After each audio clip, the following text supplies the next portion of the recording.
আজকে 17 তারিখ। আর আজকের ভিডিওটা কখন শুরু করলাম বলো তো? জামা কাপড় শোকাচ্ছি। তোমরা হয়তো ভাবছো স্নান সেরে এখন শোকাতে আসলাম। না না, স্নান অনেকক্ষণ সারা হয়ে গেছে, কাচাও হয়ে গেছে, কিন্তু এখন বাজে ঘড়ির কাঁটায় মাত্র 3:30। হ্যাঁ, আজকেও দোকান যাইনি, আজকেও কাচাকাচি করেছি, ঘরে আছি। এমনিতে কাচাকাচি করার উদ্দেশ্যে নয়, শরীরটা ভালো নেই। আর এখন ছেলে এসছে, ছেলের বায়নাগুলো করতে হচ্ছে, আর বারণও করতে পারছি না, সেই জন্য দেরি হয়ে যাচ্ছে, ডিউটিও যেতে পারছি না। এমনিতেও শরীরটা একটু ম্যাজে। তো ভাবলাম চলো যখন ঘরে আছি, শুধু শুধু বসবো কেন, কাপড় চোপড়গুলো একটু কেচে দিই। আমারগুলোও কাচলাম, ছেলেরগুলোও কাচলাম। আর ছাদে এসেছি, কী আনন্দ লাগছে জানো তো। কী সুন্দর ফাঁকা ছাদ, কেউ নাই। আর হাওয়া যা মিষ্টি হাওয়া, তার মধ্যে মেঘলা ওয়েদার, মেঘ উঠেছে গো আকাশে, কালো বাদল, কিন্তু বৃষ্টি মনে হয় হবে না, কিন্তু তবুও ভালো লাগছে। তাই ভাবলাম ভিডিওটা শুরু করেই ফেলি। কোনো উদ্দেশ্য ছিল না ভিডিওটা আজকে করার, কারণ শরীর ভালো লাগছে না। তোমরা জানো ভালো করে কালকেও আমি কোনো ভিডিও দিইনি, তাই আজকেও দেওয়ার কোনো উদ্দেশ্য ছিল না। কিন্তু এত সুন্দর ওয়েদার দেখে মনটা খুশি হয়ে গেল, তাই ভাবলাম যে না ভিডিওটা বরং দিই, এখান থেকেই শুরু করি। তাই এখান থেকেই শুরু করলাম ভিডিওটা। তোমরা দেখতেই পাচ্ছ কাপড় চোপড় সব কেচে কুচে একদম ক্লিপ লাগিয়ে দিচ্ছি। কিন্তু হ্যাঁ, নিচে আমি যাব না, এখন ছাদেই বসবো। ছেলেকে বলে এসেছি, ছেলে ঘুমাচ্ছে ঘরে, আর আমি চলে এসেছি ছাদের ওপরে। এখানে একটু বসবো, এখানে এক দুটো ফটো তুলবো, এক দুটো ভিডিও করব, তো তারপরে গিয়ে ঘরে যাব। তো চলো দেখি আজকে তোমাদের সারাদিন তোমাদের সঙ্গে কী কী শেয়ার করতে পারি। আর আজকে রাত্রেবেলা একটু বাজারও যেতে পারি। জগন্নাথ, জয় জগন্নাথ। হ্যালো ফ্রেন্ডস, তো তোমরা যেমনটি দেখলে যে আমি এখন আপাতত ছাদে আছি এবং জামা কাপড় শোকাতে এসেছি। এখন বাজে বেলা 3টে, বেলা 3টের সময় আমি জামা কাপড় শোকাতে এসেছি। 3টে থেকে ভিডিওটা স্টার্ট করলাম। কালকে কোনো ভিডিও দিইনি, শরীরের অবস্থা মনের অবস্থা একদমই ভালো নেই। আর আজকে ঠিক সেই ব্যাপার, শরীরের অবস্থা মনের অবস্থা কোনোটাই ভালো নেই। তো ভিডিও তো দিতেই হবে, কী আর করবো। সকাল থেকে রান্নাবান্না শেষ করেছি, জামা কাপড় এখন কেচে কুচে শোকাতে দিলাম। শুধু জলটা ঝরে গেলেই হলো, বাড়িতে নিয়ে চলে যাব, আবার শোকাবো। বেশিক্ষণ তো শোকানো যাবে না, এই হচ্ছে ব্যাপার। আর মন্দিরের সাইডে এখন একটু মেঘলা করে এসছে, এই সাইডটা ভালো আছে, রোদ নাই, ওয়েদারটা ভালো আছে। দোকানে গেলেই যেতে পারতাম, কিন্তু মনের অবস্থা একদম ভালো নেই গো, বলে বোঝাতে পারছি না তোমাদেরকে কী অবস্থা।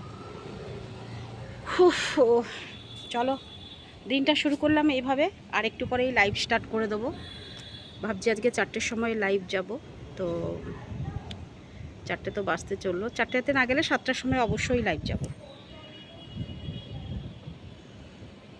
বসে আছি ছাদের মধ্যে, বেশ ভালো লাগছে, দারুণ হাওয়া দিচ্ছে। আমি ঠিক এই রকম পরিবেশটা চাই, মানে বেশ শান্তশিষ্ট থাকবে পরিবেশটা, কোনো শোর সারাবে নেই, রোদও নেই কিন্তু আলো রয়েছে, হাওয়াও রয়েছে। আমার এরকম পরিবেশটা খুব পছন্দ। এই বাড়িটা তো আমি চেয়েছিলাম, কিন্তু ওরা আমাকে দেয়নি, অন্য লোকদেরকে দিয়েছে। অন্য লোক বলে 3-4 জন বেরিয়ে গেছে এখান থেকে, এই ঘরটা থেকে এসে। তো আমি এইরকম একটা নিরালা ঘর চাইছিলাম। আর জানো তো, এই ঘরের জানলাটা খুলে দিলে না, এই পাশে দেয়ালে একটা, এই যে সাদা দেয়ালটা দেখছো, ওই পাশে দেয়ালটায় একটা জানলা আছে। তারা তোমাদের ব্যাক ক্যামেরা করে দেখাই। এই যে দেয়ালটার ওই সাইডটাতে একটা জানলা আছে, দেখাতে পারবো কি? দেখানো যাচ্ছে না মনে হয়, যাই হোক। হ্যাঁ, এই যে জানলাটা, ওই জানলাটা দিয়ে না একদম মহাপ্রভুর দর্শনটা খুব ভালোভাবে হয় মন্দিরে, জানো, খুব সুন্দরভাবে। তোমরা তো এখন এখানে এইটুকু দেখতে পাচ্ছ দেয়ালটার জন্য, কিন্তু মন্দিরের অনেকটাই দেখা যায় ওই দেয়াল জানলাটা দিয়ে। তো আমি ওই জন্যই চেয়েছিলাম এই বাড়িটা, ওই বাড়িটা চেয়েছিলাম, কিন্তু দিল না আমাকে। আর কি করা যায়, অনেক করে বলেছিলাম যে আমি একটু একটা থাকতে চাই ওই এই বাড়িটাতে থাকলে না, এই যে বাড়িটাতে থাকলে আমার অনেক ভালো হতো। লাইভগুলো ভালো সুন্দর করে করতে পারতাম, ভিডিওগুলো বেশ মন খুলে করতে পারতাম, কিন্তু এগুলো কিছুই করতে পারি না। এই কারণেই যে নিচের ঘরটাতে আছি, একটা জ্যামের মধ্যে রয়েছি, শোর সারাবা তোমরা তো সব জানো, নতুন করে আর কি তোমাদের বলবো, এইরকম। তাই ভালো লাগে না। ছেলেটা কত পায়রা পুষেছে বাবা, কত পায়রা পুষেছে ছেলেটা। এইখানে পায়রা রয়েছে, এই যে ছোট্ট ঘরটা, এর মধ্যেও পায়রা রয়েছে, এই যে এইটাতে, এই ঘরটাতে তোমাদের আগে দেখিয়েছি অবশ্য। এই পায়রাগুলোকে সব ডেকে ডেকে নিয়ে গিয়ে এখন ঘরে ঢোকাবে ছেলেটা। ওই লাল গেঞ্জি পরে দাঁড়িয়েছে না ছেলেটা, ও সব পায়রাগুলোকে নিয়ে ঘরে ঢোকাবে। আর ওয়েদার তো খুবই সুন্দর লাগছে, তোমরা দেখতেই পাচ্ছ আকাশের অবস্থা খুবই ভাল লাগছে। বৃষ্টি হবে না মনে হয়, আমি ভেবেছিলাম বৃষ্টিটা হবে, কিন্তু বৃষ্টিটা হবে না জানো। মেঘটা কোথায় চলে গেল? তবে মেঘলা ওয়েদারই করেছে, কিন্তু মেঘটা কোথায় চলে গেল? আর এই যে নীল বাড়িটা তোমরা দেখছো না, এই যে নীল বাড়িটা, এই নীল বাড়িটা হচ্ছে বিদেশ ইন বা বিদেশ হোটেল যার সেই মালিকের, এটাই সেই ওনারের বাড়ি এটা। বিদেশ ঘর বা বিদেশ হোটেল যেটা বলছো তোমরা, তার বাড়ি এটা। মানে দেখো কটা বাড়ি ছেড়ে আমাদের বাড়ি, 3-4টে বাড়ি ছেড়েই আমাদের ঘরটা, ঠিক আছে। আর এই রকম আর কি, আমি এরকম একটা পরিবেশ চাই, সবসময় লাইভ করব, ভিডিও করব আমার মনের মতন করে, কিছুই করতে পারি না। এমন একটা জায়গায় ঘর পেয়েছি, আমার এইরকম পরিবেশ সবসময় ভাল লাগে, ছাদের ওপরে আলাদা করে নিরালা। তোর লাগছে দেখো পায়রাগুলো দেখেছো কি ভালো লাগছে, দেখো ছেলেটা সব পুষেছে এগুলো।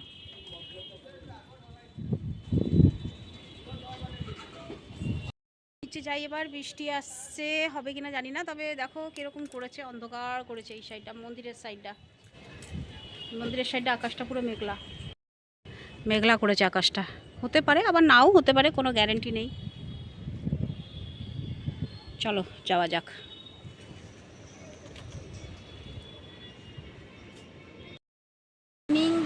গুড ইভিনিং, চলে আসলাম আবার তোমাদের সামনে। আর এখন একটু পরে লাইভটা স্টার্ট করব, 8টা বাজতে চললো। আর আজকে তো আমাদের এখানে সংক্রান্তি, তাই সব কিছুই নিরামিষ। আর দুদিন ধরে দোকান যাচ্ছি না, কি অবস্থা। এবার যেতে হবে, আর ঘরে থাকলে হবে না, যাব। আর আজকে রাত্রেবেলা আমাদের খাওয়া দাওয়া হচ্ছে পিঠে করব আর ঘুগনি, মটর ঘুগনি করব আর পিঠে করব, করে খাবো দুজনে মিলে। আজকে আর রুটি ফুটি রাখলাম না। আর আজকে সকালবেলাও আতপ চালের ভাত, ডাল এইসব হয়েছে, রুটি আজকে হবে না। এই আর কি, আজকে শুধু ছাদের উপরেই ভিডিওটা করলাম, মনটা খারাপ, ভিডিও করতে ইচ্ছে করছে না। প্রথম কথা, কোথা থেকে কিছু ছাড়ো, চলো লাইভটা স্টার্ট করব। ছেলেকে বললাম এক কাপ চা গরম করে নিয়ে আয়, আমি ওকে খাই, খেয়ে নিয়ে তারপরে লাইভ স্টার্ট করা যাবে। কীরকম পড়েছে সব জামা কাপড় তো শোকাচ্ছেই নাই, দেখো। এখানে আবার বাইরে দুটো শাড়ি শুকিয়েছি, ছাদে নিয়ে গেছিলাম শোকাবার জন্য, তোমরা যেগুলো দেখলে ওগুলো শোকায়নি ভালো করে। আবার বৃষ্টি পুরো চলে আসলো, এমনি তো আর সন্ধেবেলা থাকা যাবে না, বাদরে আসবে, সব টেনে টুনে ফেলে দেবে। ওই জন্য আবার সব নিচে এসে ঘরে ফেললাম, ঘরে যা শোকাবে। বাইরে শাড়ি দুটো শুকিয়েছি, ব্যাস এইটুকু। চলো লাইভটা শুরু করি, লাইভে কথা বলি, তারপরে আবার দেখছি। কি অবস্থা দেখো। আজকের এইটাই হচ্ছে খাওয়া দাওয়া, আর কিছু নয়। অনেক বলাতে ক্যামেরাম্যান সেজেছে, আর একটা জিনিস হয়েছে তার সঙ্গে, দেখে যায়, এই দেখো ঘুগনি নেই, আও বেশি সময় দেখা না। আজকে রাত্রিবেলার খাওয়া দাওয়া এইটুকুই, আর কিছু না। ফ্রেন্ডস, হয়ে গেল রান্না বান্না। আর আমি এখন একটু বাজার যেতাম কিছু সবজি আনতে, কিন্তু যাব না, ছেলে যাবে, ও গিয়ে নিয়ে আসবে। যাই হোক, আমার আর যেতে হলো না, এটাই ভালো। ততক্ষণ আমি একটু মোবাইল দেখব, ওকে পাঠাচ্ছি, ও গিয়ে নিয়ে আসবে। আমার গা হাত পা ভীষণ ব্যথা জানো। আর আজকে আতপ চালের ভাত খেয়েছি, আজকে তো আরোই ব্যথা, তার মধ্যে ওই পিঠে খাওয়া। তো আমি ওকে বললাম আমি পিঠে খাবো না, তুই তো ওর জন্য করে দিলাম, আর তুই আমার জন্য রুটি নিয়ে আয়, বরং আমি রুটি খাবো। ও যাবে এখন রুটি আনবে, আর কি সবজি আনবে, বিস্কুট আমার একদম নেই, বিস্কুট নিয়ে আসবে, এই সব। চলো বন্ধুরা, আর ভিডিওটা বড় করছি না, হ্যাঁ আজকের ভিডিওটা শেষ করে দিই। এই টুকটাক দেখিয়েই তোর ভিডিওটা আজকে শুরু করলাম আর শেষ করে দিলাম। ভালো থেকো সবাই, দেখতে থেকো, লাইক দিও, কমেন্ট দিও। আর এখনও যারা সাবস্ক্রাইব করোনি তো প্লিজ একটু সাবস্ক্রাইব করে দিও। আর হ্যাঁ, যারা যারা আজকে লাইভে এসেছিলে তাদেরকে অসংখ্য ধন্যবাদ, কেমন? তো চলো তাহলে, টাটা, গুড নাইট, শুভরাত্রি, জয় হিন্দ। ভালো থাকবেন সবাই, ফিরে আসছি আমি আপনাদের পাকায়।